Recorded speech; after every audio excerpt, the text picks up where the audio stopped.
Hello and welcome to Health on Point, presented by Willis Knighton Health. Vaccines are very prominent in the news cycle these days, and our guest today is a pediatric infectious disease specialist, Dr. Joseph Bocchini. Well, he went to medical school at St. Louis University. He did internship at residency at the University of Connecticut, and he did his fellowship at Johns Hopkins University. Dr. Bocchini, thank you for joining us. My pleasure, Daryl. Happy to be here. Vaccines, why are they so prominent, and why are there so many ongoing conversations about them? Well, I think one of the most important things about vaccines is that they have changed the life of children pretty dramatically. So if you go back to the 1940s and 1950s, where we had very few vaccines, childhood illnesses due to vaccine-preventable diseases were responsible for many of the top 10 causes of death in children. That's changed dramatically in the last 50 or 60 years, and it's all because of vaccines. So when the CDC put together the top 10 public health advances in the 20th century, they chose vaccines as number one. And the reason they did that is because vaccines have lowered the morbidity and mortality, the number of illnesses and deaths that occur in children pretty dramatically over the last 50 or 60 years. And just to give you some figures, CDC published an article probably 2 years ago where they looked at a cohort of 40 years of children who would have gotten the vaccines that were in existence during that 40-year stretch. And in that 40-year time period, the estimated number of illnesses prevented were over 508 million. 32 million hospitalizations prevented, and 1.1 million deaths. That's in the United States alone. So around the world, vaccines have had a remarkable history of improving the lives of children. So parents who used to worry about a number of these vaccine-preventable diseases causing their children to be severely ill or perhaps even dying of the illness now don't even have to worry about them. And many parents and grandparents have not even seen them. Well, you used the phrase vaccine-preventable diseases. Can you be specific about what some of those are and how those numbers have changed over these generations? I can. The American Academy of Pediatrics has published a vaccine schedule since the 1930s. That's a schedule that has been developed over time based on science and based on evidence of the safety and effectiveness of vaccines. So currently, that vaccine schedule has 18 different vaccines that we can routinely use to protect children from what we call vaccine-preventable diseases. So we have the capacity to make children healthier by reducing their risk of acquiring 18 different infections, or in some cases, if the infection still occurs after vaccination, making them less severe and less likely to cause consequences. Our guest is Dr. Joseph Bocchini, a pediatric infectious disease specialist. It means you treat kids. You're looking out for them. You're looking out for preventative health. You're looking out, of course, when things occur that require treatment. But can you define for us what an infectious disease is? Can you give us a general explanation of that? Yes, we encounter germs, viruses, bacteria, other organisms routinely every day. And they populate our skin, they populate our intestinal tract, our sinuses. So these organisms interact with us on a routine basis. In some cases, those organisms have the capacity to produce disease. So not only are they living with us, but they can cause disease. So vaccines are really given to children to try and prevent disease when a child comes in contact with one of these germs. And these vaccines are effective. I think you want to emphasize the effectiveness of them because there's some skepticism out there in the world. There is, and I think that the important thing is that some of that skepticism is based on misinformation. So parents are reading things or seeing things on social media, on the internet, that makes them worried about some consequences that are not really associated with vaccines. When a vaccine is first licensed to be used in children, it's already undergone a long series of clinical trials where we look for the safety and the effectiveness of the vaccine. And then once the vaccine is licensed, we also look for any rarer consequences that might occur with a vaccine through a series of safety networks that the United States has put together through the CDC and the FDA. So we have a long history that tells us that vaccines are safe and effective, and we're constantly looking at that data to make sure that there are no new findings that might change the risk-benefit ratio of getting a vaccine. So we can certainly indicate that vaccine recommendations through the American Academy of Pediatrics are made based on a body of evidence on safety and effectiveness that has been demonstrated over many, many years. And in part, it's demonstrated by the fact that these diseases that we're trying to prevent with vaccines have largely come under control because of the vaccines that we're using. Is the reverse also true, that if vaccination rates begin to decline, that we may see some reemergence of diseases that we thought were under control? Well, unfortunately, we're seeing that now. I think one of the things that we have to say about vaccines is that vaccines have a personal benefit. They protect a child from infection after being exposed to a variety of different germs. But in addition, they also protect society, because if you get enough people vaccinated, you develop what we call community protection or herd immunity, whereby an agent that comes into the community can't spread because there are enough people vaccinated. It is true that over the past few years, we've seen a significant decrease in the likelihood that a child will be vaccinated on schedule. Now, we still have 85% of the population vaccinated against these pathogens on schedule, but that 15% is very dangerous because sometimes it takes 90 to 95% of the population vaccinated to prevent an outbreak from occurring in a community. So what we're seeing, for example, measles is one of the most highly contagious infections amongst all the viruses that produce infections in the human population. Because of that, if you drop below 94% of the population immunized and have measles reintroduced into a community, that virus will spread effectively amongst the susceptible individuals. So right now in the United States, we're seeing more measles outbreaks. And in fact, in 2025, we saw over 2,000 cases of measles with outbreaks, some big outbreaks in a couple of states. And already we're now at the end of the first 2 months of 2026, and we have over 1,100 cases of measles with ongoing outbreaks and 2 major outbreaks in states with additional infections in various other counties and other areas of the country. So measles is making a comeback. Those are more cases than we've had in over 30 years. So that's a problem. And if you look at the data, the vast majority of people who have measles are individuals who have never been vaccinated.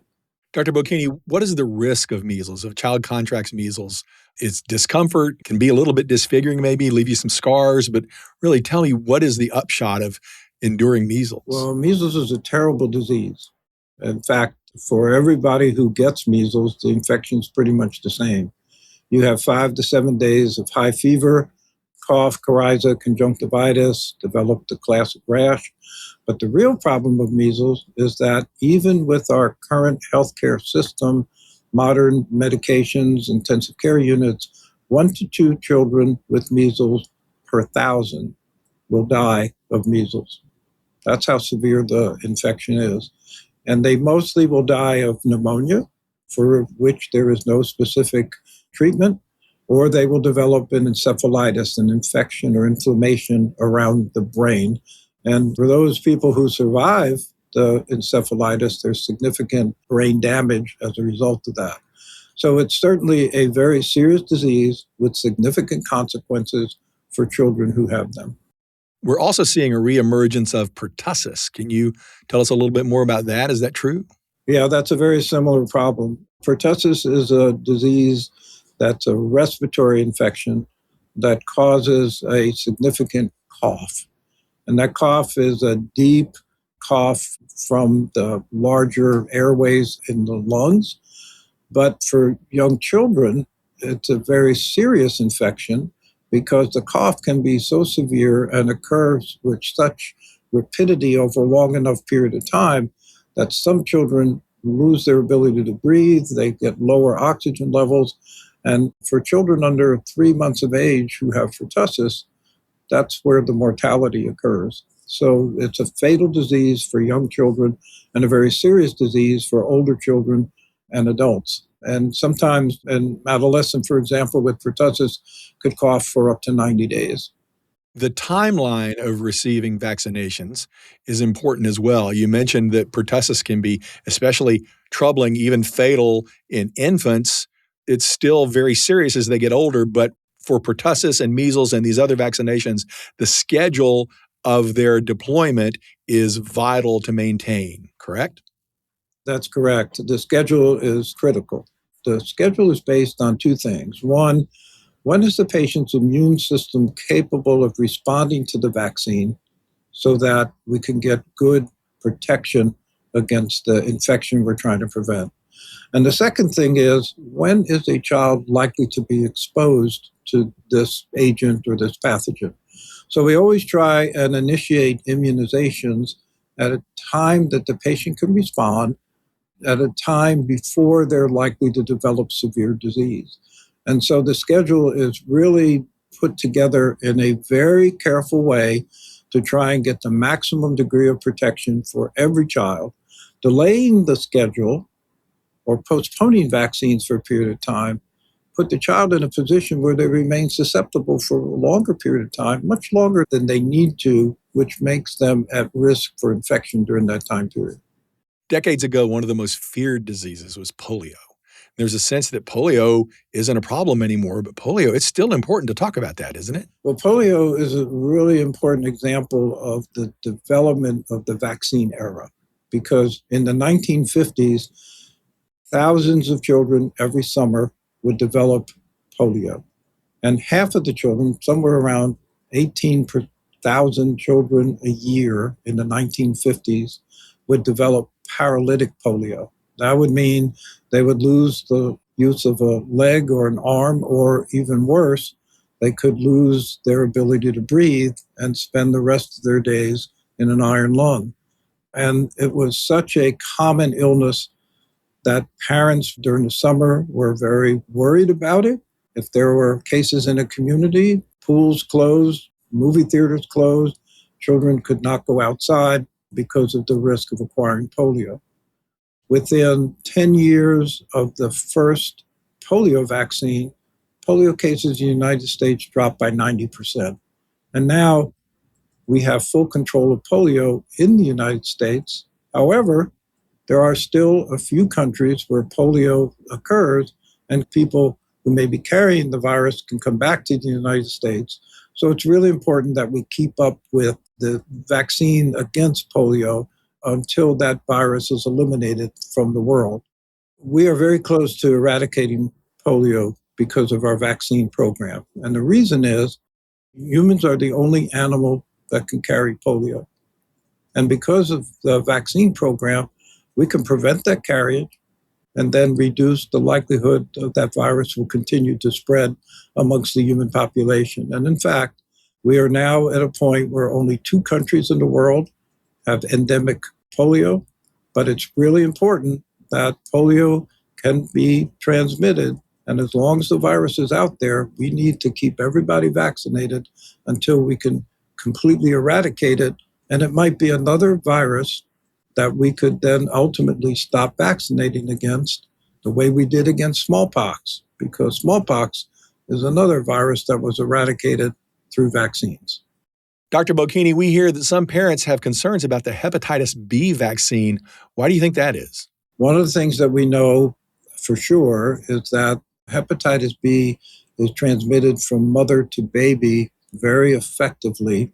And so we do have a system in place where we screen mothers for hepatitis B. If the mother is a carrier, in other words, she's in an infectious stage of hepatitis B, We attempt to identify the baby so that we can give the baby vaccine and an immune globulin to protect them from acquiring hepatitis B. We've expanded that recommendation to include all babies to get their first dose of hepatitis B vaccine in the newborn nursery before they go home. And that's because there were somewhere between 16,000 to 20,000 cases of hepatitis B reported each year in children in the United States. Half of them were from maternal infant transmission at the time of birth. The other half occurred in children under 14 years of age from contacts in their families or in the community. So it's really important that we recognize that maternal child transmission is not the only way hepatitis B is transmitted. We now have a 99% reduction in cases by using the vaccine in all babies in the newborn period. So what that means is that it's safe. There have been no evidence of any negative consequences of getting hepatitis B vaccine starting in the newborn period. So we recommend that all babies get hepatitis B vaccine at the time they're born. That's really important, and we don't want to delay the vaccine. You mentioned parents talking among themselves, grandparents as well. There's a lot of information. People are reading things out there, seeing things, and watching videos. And there's just a glut of misinformation. I'm sure there's also some really solid, credible information out there. So how do you combat that misinformation? There's a glut of it. Well, I think the first thing for people to understand is that there is misinformation out there. And there are people who are providing guidelines that are not based on science, not based on an understanding of the benefits of vaccines compared to the risks of the diseases the vaccines prevent. So the first thing to do is to find trusted resources for the information that you need to make the decisions for the health of your children. And so the first step, I think, is always to talk to your pediatrician. Physicians who train in pediatrics train in gaining the information on the safety and effectiveness of vaccines. We promote vaccines because we know they're safe and effective for the children that we care for, and that will help make children healthier and be at less risk for consequences of a variety of these vaccine-preventable diseases. So your first resource, I think, is your pediatrician or primary care provider. Based on what parents might be concerned about, your pediatrician can provide you with information to trusted sites. For example, the American Academy of Pediatrics has a Healthy Children website that parents can go to. It's geared towards parents to provide them with information on vaccines. It also includes some of the more common questions that parents might have about vaccines. So it's a very useful and helpful website that you can trust. There are others. The Children's Hospital of Pennsylvania, Philadelphia, has a very good vaccine information website as well.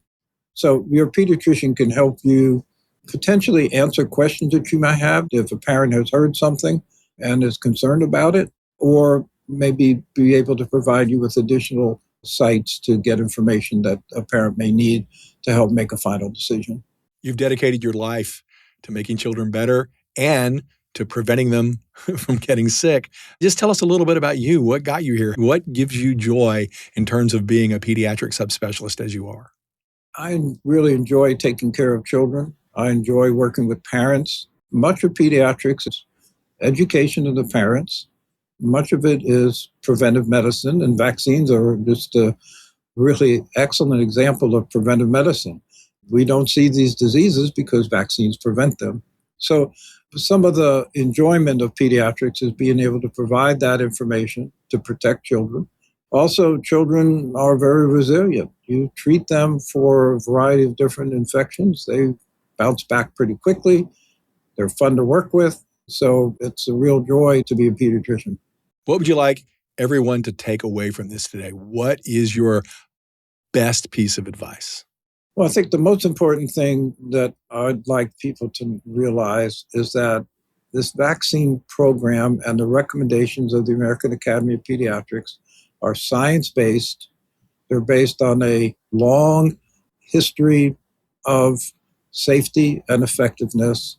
They are based on evidence that provides us with enough information to allow us to recommend to families how important vaccines are and how effective they have been in changing the lives of children, so that parents who used to worry about children becoming ill with a serious infection don't have to worry about that as much anymore because of our ability to control up to 18 different vaccine preventable diseases. Dr. Bocchini, you are a strong advocate and you make an outstanding case for vaccines. Can you explain to us the basics of how they work? So you can think about vaccines as sort of a fire drill, something that's teaching your system to prepare it. So what we do with the vaccine is we give either a killed germ, a weakened germ, or a portion of a germ to teach the immune system what to expect if they saw that full germ in real life. So this drill prepares your immune system so that if your child gets exposed to one of these illnesses, your immune system can respond immediately. And by responding immediately, it could prevent infection, or it could produce enough of a protection to, if the infection gets through the immune system, to modify it and make it milder and less likely to cause serious consequences. Dr. Joseph Bocchini, thank you so much. It's been a pleasure being with you today. And we'd like to thank everyone for joining us for Health on Point, presented by Willis Knighton Health.